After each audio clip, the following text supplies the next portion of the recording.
নমস্কার, তোমাদের সবাইকে সানা স্মাইল এডুকেশন সেন্টারে স্বাগত জানিয়ে আজকের ক্লাসটি শুরু করছি। আজকে তোমাদের সঙ্গে আলোচনা করব তোমরা যারা সপ্তম শ্রেণীর ফার্স্ট ইউনিট টেস্ট পরীক্ষা দেবে তোমাদের জন্য রায় ও মার্টিন প্রশ্ন বিচিত্রা থেকে আজকে সমাধান করে দেখাবো ভূগোল বিষয়ে সপ্তম শ্রেণীর মডেল নাম্বার 3 অর্থাৎ 3 নম্বর স্কুলে তোমাদের যে সমস্ত ছোট ও বড় প্রশ্নগুলি আছে সমস্ত প্রশ্নের উত্তরের সমাধান করে দেখাবো। চলো দেরি না করে মূল বিষয়ে যাওয়া যাক।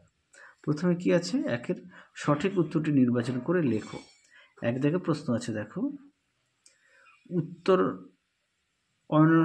অয়নান্ত দিবস দেখা যায়, সঠিক উত্তর হবে 21শে জুন, অপশন বি।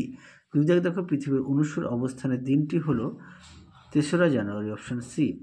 3 দাগে দেখো 1 ডিগ্রি দ্রাঘিমার পার্থক্য সময়ের পার্থক্য হয়, সঠিক উত্তর হবে 4 মিনিট, অপশন সি। পরবর্তী দেখো 4 দাগের অক্ষরেখার পরিধি মেরুর দিকে ক্রমশ, সঠিক উত্তর হবে অপশন এ, কমতে থাকে। 5 দাগ দেখো বায়ুর।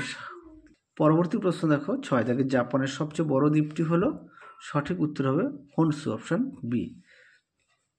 পরবর্তী দেখো 2 দাগের নির্দেশ অনুযায়ী নিচের প্রশ্নগুলোর উত্তর দাও যে কোনো 4টি। 1 দাগের প্রশ্ন আছে পৃথিবীর আবর্তন বেগ শূন্য হয় কোথায়, উত্তরটা হবে কুমেরু ও সুমেরু বিন্দুতে। 2 দেখো সত্য বা মিথ্যা লেখো 22শে জুলাই সূর্য থেকে পৃথিবীর দূরত্ব সবচেয়ে বেশি হয়, এটা মিথ্যা। 3 দাগ দেখো গ্রিনিচ সময়ের সঙ্গে ভারতের প্রমাণ সময়ের পার্থক্য 5 ঘন্টা 30 মিনিট। পরবর্তী দেখো 4 দাগের শীতল অঞ্চলে কি প্রকার বায়ুচাপ দেখা যায়, উত্তরটা লিখবে উচ্চচাপ। 5 দেখো বায়ুর চাপ মাপক যন্ত্রের নাম কি, উত্তরটা লিখবে ব্যারোমিটার। 6 দাগে দেখো বিশ্বের বৃহত্তম সামুদ্রিক তৈলখনিটির নাম কি, উত্তরটা লিখবে সাফানিয়া। পরবর্তী দেখো 3 কি আছে, নিচের প্রশ্নগুলির সংক্ষিপ্ত উত্তর দাও যে কোনো 2টি। একে আছে কি মুক্তিবেগ কাকে বলে, চলো উত্তরটা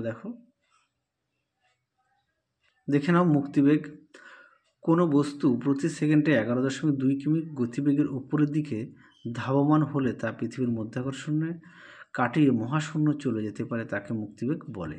আশা করি দেখে নিয়েছো। তোমরা অবশ্যই উদাহরণ দেবে কৃত্রিম উপগ্রহ, মহাকাশযান, রকেট।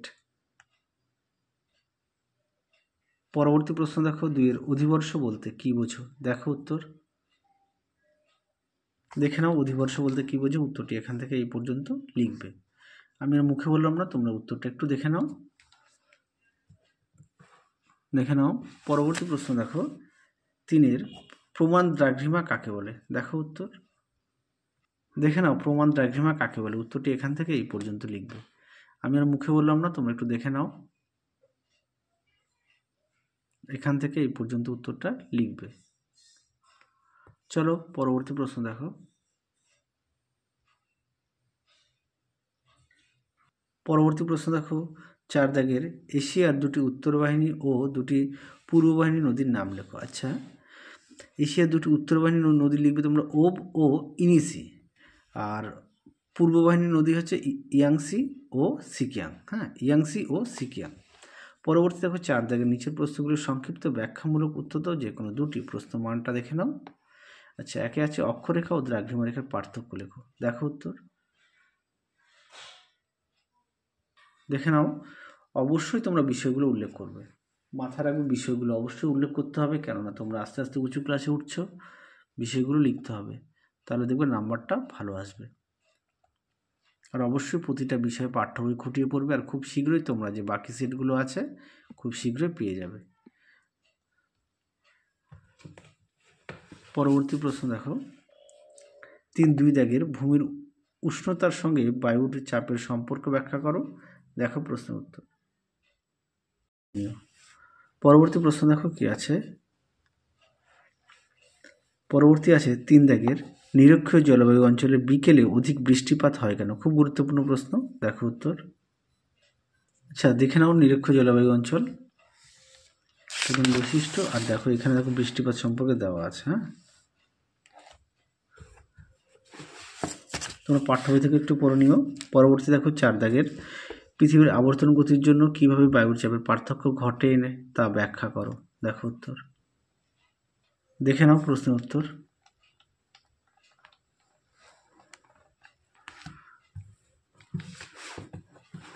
পরবর্তী প্রশ্ন দেখো 5 দাগের নিচের প্রশ্নগুলো উত্তর দাও। একে আছে পৃথিবীতে দিন রাতের দৈর্ঘ্যের হ্রাস বৃদ্ধি কীভাবে ঘটে? দেখো উত্তর। দেখে নাও প্রশ্ন উত্তর, সুন্দর করে দেখো পয়েন্ট দিয়ে দেওয়া আছে, তোমরা অবশ্যই পয়েন্ট দিয়ে লিখবে, তাহলে দেখবে নাম্বারটা ভালো আসবে। অবশ্যই পয়েন্ট দিয়ে লিখবে। চলো পরবর্তী প্রশ্ন দেখো, 2 দাগের এশিয়ার উষ্ণ মরু ও ভূমধ্যসাগরের জলবায়ুর বৈশিষ্ট্য ও স্বাভাবিক উদ্ভিদের বর্ণনা দাও। দেখো উত্তর। দেখে নাও, উষ্ণ মরু জলবায়ু অঞ্চল অবস্থান দেওয়া আছে, প্রধান বৈশিষ্ট্য দেওয়া আছে, উষ্ণতা দেওয়া আছে, বৃষ্টিপাত দেওয়া আছে, এখান থেকে এই পর্যন্ত তোমরা লিখবে। তারপরে ছিল ভূমধ্যসাগরীয় জলবায়ুর বৈশিষ্ট্য। দেখে নাও ভূমধ্যসাগরীয় জলবায়ুর বৈশিষ্ট্য। দেখে নাও ভূমধ্যসাগরীয় জলবায়ু প্রধান বৈশিষ্ট্য, অবশ্যই পয়েন্ট দিয়ে লিখবে। চলো পরবর্তী প্রশ্ন দেখো কি আছে। 3 দাগের প্রশ্ন, কী কী কারণে বায়ুচাপের তারতম্য দেখা যায়? খুব গুরুত্বপূর্ণ প্রশ্ন, দেখো উত্তর। দেখে নাও প্রশ্ন উত্তর, সুন্দর করে দেখো পয়েন্ট দিয়ে দেওয়া আছে। বায়ুর উষ্ণতা তারতম্য, বায়ুর জলীয় বাষ্পের তারতম্য, ভূপৃষ্ঠের উচ্চতা, তারপরে হচ্ছে পৃথিবীর আবর্তন গতি, বায়ুমণ্ডলের ঘনত্ব ও গভীরতা, সমুদ্র ও স্থলভাগের বিন্যাস, তারপরে দেখো অভিকর্ষ স্থান, এই পর্যন্ত তোমরা লিখবে। চলো এই সেটের শেষ প্রশ্ন দেখো, এশিয়ার উত্তর বাহিনীর নদীগুলির উৎস, মোহনা ও বৈশিষ্ট্য লেখো। দেখো উত্তর। দেখে নাও, এশিয়ার উত্তর বাহিনীর নদীগুলোর সম্পর্কে দেওয়া আছে, সুন্দর করে দেওয়া আছে, তোমরা অবশ্যই পড়ে নিয়ে লিখবে। দেখে নাও। তাহলে চলো আজকের মতো এখানেই সমাপ্ত করছি, আবার দেখা হবে খুব শীঘ্রই তোমাদের পরবর্তী ভিডিওতে। তোমরা সবাই সুস্থ থেকো, ভালো থেকো, আজকের মতো টাটা।